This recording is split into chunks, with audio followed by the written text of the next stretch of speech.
On the line with us for the hour is Congressman Mark Pocan, taking your calls and sharing his thoughts. Mary in Custer, Wisconsin. Hey, Mary, what's up? Hi. Three things. First of all, pick one, Mary. Please Thompson, pick one. Who was our governor before Doyle, got our state into debt. He took away a good school from Appleton, Wisconsin, because he said it was too democratic. So he sent it down to Georgia Pacific, or the Koch brothers own, and they have destroyed the school from Appleton, Wisconsin. I want to know why the voters are not paying attention to Scotty Walker and to what Thompson has done to our state, because now they are really being stupid and voting Republican. My theory is that if Walker becomes our next governor in 2018 again, he's going to rescind everything that he's doing right now just to make him look good. And thirdly, I just want to say this. I wish Wisconsinites would wake up and smell the coffee, or how you say it, to Ronnie Johnson, who has been the worst senator from Wisconsin that has been voted in. Okay. Thank you for your day. I just want to know why our state is being so stupid. Thank you, Mary. Yeah, Mary, first of all, glad you're from Wisconsin. Thanks for calling in. This is something that I think we're going through, as you know, in Wisconsin, but it resonates across the country. Part of it is in the last election, we had 200,000 fewer people come out and vote for Democrats than Republicans. Republicans had about the same totals. A lot of our folks weren't inspired in the same way. But we also have to remember that we had 100,000 more votes in Wisconsin for Democratic people on the ballot for Congress, yet the Republicans have 5 of the 3 seats. So there's all sorts of issues when it comes to our congressional and our state legislative representation around gerrymandering, which is why we all need to push across the country, I think, for citizen panels to draw lines. But also, Scott Walker, a lot of what he did, we're going to see, I think, coming in the next 4 years, and specifically around education. And, I think you can tell, Tom, in the angst in Mary's voice about what's happened in Wisconsin over education. When I first got to the state legislature now almost 20 years ago, they just put the plan in place. It was a dismal failure to begin with. As they started putting in some improvements, they really don't have accountability. I mean, it's really about tax policy, giving breaks to people who already send their kids to private schools, and it does nothing to have any educational outcomes that are better than public schools. But it does take resources away from public schools, especially when it comes to cherry-picking kids, kids with disabilities and kids who may be acting up, never get taken into these other programs. And the public schools are picking up the costs. And in the end, this is an effort to really privatize the school system. So her comments about Scott Walker are dead on. And this is something I think you're going to see with Betsy DeVos, because she dumped a ton of money into Wisconsin. Her lead political strategist is a formerly indicted speaker from Wisconsin, who's now out, making sure every state does what Wisconsin's doing. This is really important to pay attention to. Anna Maria in Decatur, Illinois. You are on the air with Congressman Mark Pocan. Anna Maria? I think we just lost her. Randy in Ottawa, Iowa. Hey, Randy, you're on the air with Congressman Pocan. Hi, Congressman Pocan, and thank you for stepping up in the absence of the beloved Bernie. I'm echoing kind of Mary's thing. I live in Iowa, and they're following in Wisconsin's footsteps in a lot of ways. But my main concern is at the federal level today, and that's H.R. 610. What is coming up? My daughter's a teacher, and she Facebooked me and told me about this. Could you familiarize me with this? Could you? I don't know every bill by number. I apologize. What the bill is about? I believe at H.R. 610 it has to do with voucherizing, or it has to do with school vouchers in school. This would be a so-called school choice bill? I believe so. Gotcha. So I think I'm not sure which bills they're moving forward. What they've done in the past in this area has been an amendment to make funds portable to private schools when we did the reauthorization that we just did last year for K-12 schools. And they pulled the amendment back because they didn't even want to take a vote because they knew it was somewhat volatile. But now they're going to move full force in this area. So whether it's through a bill or it's through some other vehicle, they may try to take this forward. The important part to note is that in Wisconsin, the last expansion we did of this program, and they say it's because of educational needs, right? First of all, we have really strong public schools in Wisconsin with great outcomes. But of the people who got the funding that when they expanded in the last time in Wisconsin, 79% already attended the private school. So it wasn't about trying to give someone a better educational opportunity. It was about tax policy for those already going to those schools and trying to support them. The problem is we've got terrible outcomes when it comes to these schools, especially around not having records. So I went and visited South Division High School years ago in Milwaukee. It's a tough area in Milwaukee, about a 50% graduation rate. But when they get a kid in from one of these schools, there's no records that come with them. So they've got to start all over and assessing and trying to figure out where that child's at, because the basic requirements that are there for public schools don't qualify generally for these schools.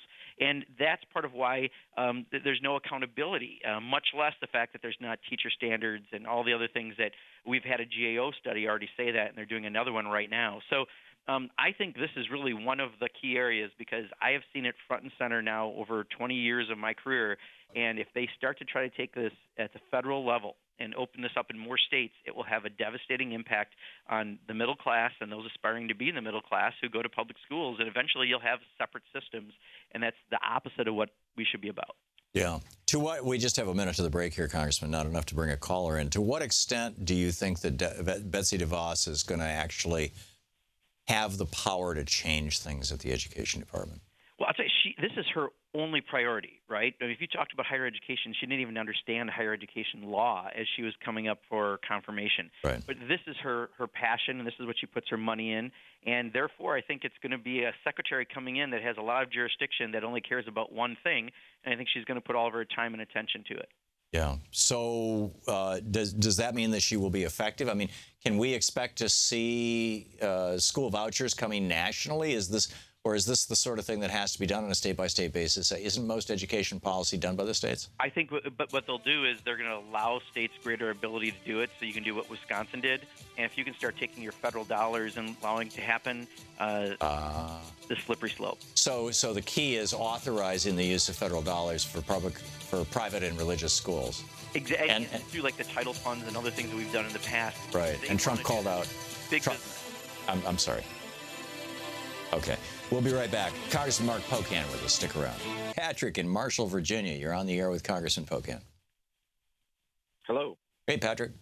Hey, how are you doing? Great. You had mentioned gerrymandering, and experts say that it could be 10 years or more before the Democrats are able to gain a majority in the House and Senate again.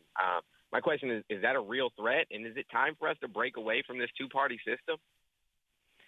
Well, let me address the first part, because I think that there's the most I can offer on that, which is gerrymandering is something we absolutely have to address, and there are ways you can do it before a 10-year out period. It's going to happen again after the 2018 cycle. Whoever's in charge after that election cycle in states will be drawing maps for the 2020 new set of elections.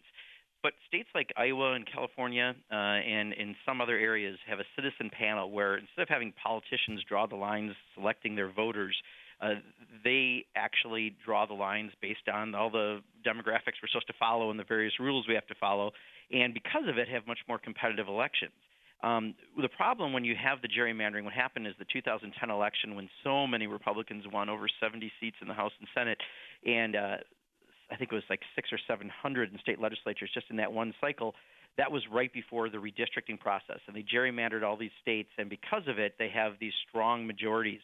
So it's difficult in a state like Wisconsin right now to win back our legislature, but even in Wisconsin, we won in some courts on this because they went too far, as they always do, and there's a chance to get those lines fixed right now. So I say this has to be a priority as we go into a 2018 election. Whoever wins in state legislatures and in Congress in 2018 will largely make the decisions that are going to affect us for then the next decade. So we're already in the middle of this decade with the lines we have. Some court challenges have been successful, but this is an issue. It doesn't matter if you're a DNR or an I independent. No matter what, you shouldn't have politicians deciding who their voters are. It should be the other way around. Yeah. And this happens at the state level, right? There's no state level, and they draw the federal lines at the state level as well, although generally there's a great bit of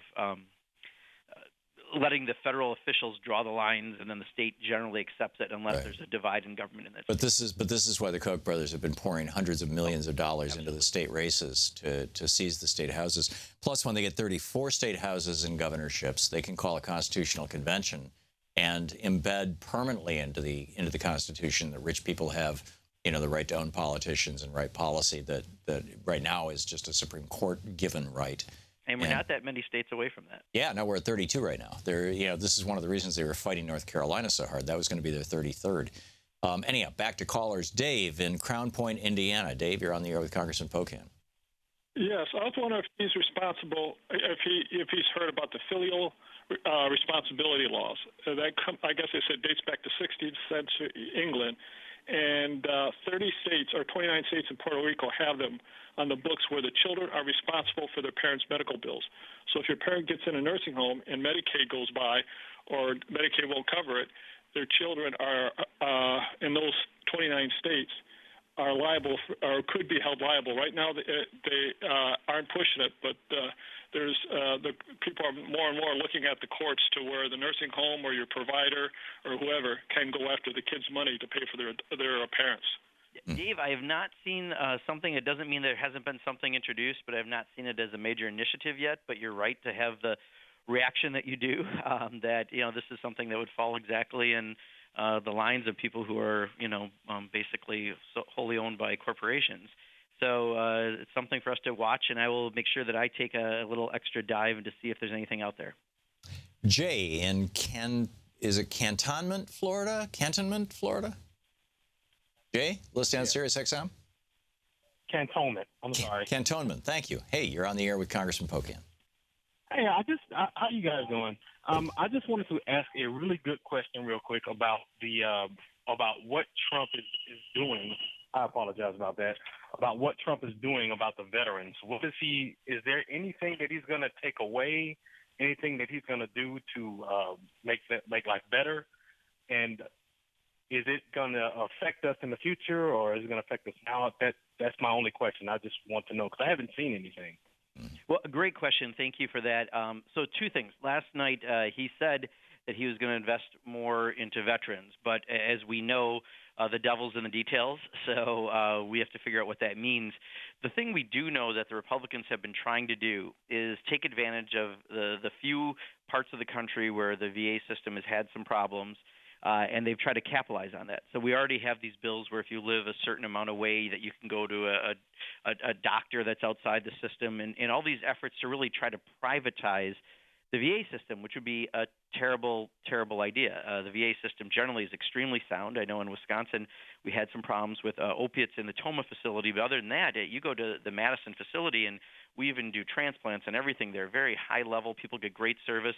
I've told the story before on your program, Tom. Even my Tea Party uncle from Colorado, who will tell me for hours all the terrible things the federal government does. At the end of the list, he says, "But leave my VA alone." So this is something we have to be careful of because they do want to make it just into the private sector, and they do want to dismantle it. And they say they do it in the guise of a choice, right, allowing you to have a choice of your physician. But we owe more to our veterans to keep that system as solid as possible. So while he offered that he was going to do more last night for them, had absolutely zero specifics on that, I'm more worried about the reality that we've seen them try to do, which is really take away the health care that we owe people who serve this country. Yeah, amen.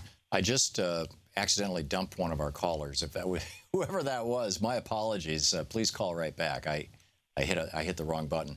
Helen in Ithaca, New York, you are on the air with Congressman Pocan. Hi, good afternoon, Thom Hartmann and Congressman Pocan. Hi, Helen. I want to thank you both for the good work you do. Looks like we had a lot of work to do, so please keep it going. I have a question. As far as Congressman Pocan, what is your opinion about, all right, we know that Perez won, the head of the Democratic National Committee, and then he appointed Ellison, representative from Minnesota, as his deputy. Will Congressman Ellison still be able to represent his district in Minnesota, or does he have to resign from that. Well, and I have a know question to add on to that. The deputy chair does not appear on the organization table of the DNC. Was this a purely ceremonial position, or is Keith Ellison going to actually have responsibilities? Thank you, Helen. Yeah, thank you, Helen. And let me address, Tom, your question and Helen's kind of, if I can, together. I was one of those people that was a very strong Keith Ellison backer. Tom Perez, quite honestly, was probably my favorite cabinet secretary. I worked very closely with him on labor and other issues, and he is a progressive. He's not a movement progressive per se, but he is a progressive. He was probably the most progressive member of the Obama cabinet. The fact that when he won, my biggest concern all along was how do we take the movement that's out there right now and bring it into the party where you've got organization across the country in every single corner.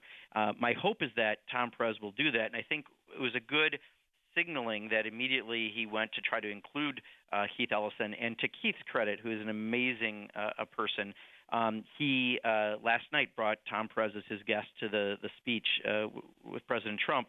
I think we're trying to have the unity coming out of it, and I hope that this means we're going to take and listen to the grassroots as the party goes forward. Specifically, Helen, he does not have to leave Congress, which I'm very, very happy about because he's the co-chair of the Progressive Caucus, and I talked to him on the floor this week. We've got a lot of plans to actually start getting around the country. We're going to build this movement from the progressive perspective, and that will happen, so I'm glad that Keith will still be there.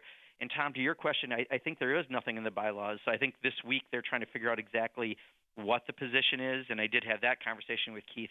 My main takeaway on this is Keith Ellison is back in Congress with a raised profile, with a solid progressive record, who's one of the most energetic and inventive, I think, people here. And we're going to build the progressive movement even stronger with him here, and I think in the end it's a win. There you go. Okay, Congressman Mark Pocan is with us, taking your calls for the hour. We'll be back with more of your calls for Congressman Pocan right after this. You can reach him. You can tweet him at Rep. Mark Pocan, and MarkPocan, and his website is pocan.house.gov. We'll be right back.